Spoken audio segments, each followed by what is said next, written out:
بسم اللہ الرحمن الرحیم۔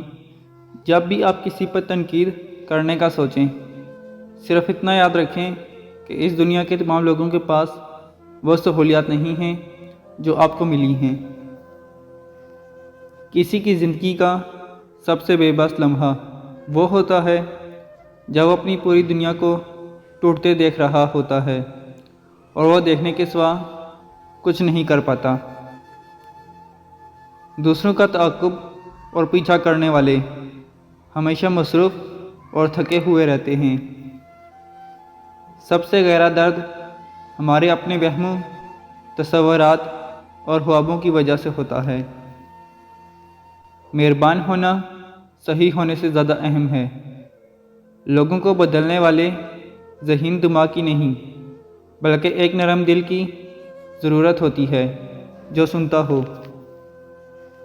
بدترین چیزیں سونے کی کوشش کرنا جب نیند نہ آ رہی ہو، اس کام کی خواہش کرنا جو آپ کو کرنا نہ آتا ہو، خوش ہونے کی کوشش کرنا جب آپ خوش نہ ہوں۔ میں صرف الفاظ نہیں چاہتا، اگر آپ کے پاس میرے لیے صرف الفاظ ہیں تو بہتر ہے کہ آپ جائیں۔ اپنے ارد گرد موجود انسان نما سانپوں سے بچیں، حتیٰ کہ شہد کی مکھیاں بھی جانتی ہیں کہ زہر کے پھولوں میں سب سے زیادہ رس ہوتا ہے۔ اپنے ذہن کا استعمال نہ کرنا اور دوسروں کی مرضی پر چلنا محتاجی کی علامت ہے۔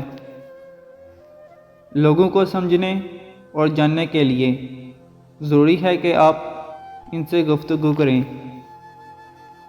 آپ جس سے محبت کرتے ہیں، اپنی انا کے سامنے اسے کھو دینے سے بہتر ہے کہ آپ اپنی محبت کے سامنے اپنی انا کھو دیں۔ ایک انسان کی اچھی فطرت خوشگوار تعلقات کی ضمانت ہے۔ جلد بازی نہ کریں، چیزوں اور انسانوں کو سمجھنے جانچنے میں وقت لیں اور پھر کوئی فیصلہ کریں۔ سردیوں میں چہرے کی رنگت سفید رکھنے کے لیے صرف گاجر کھایا کرو۔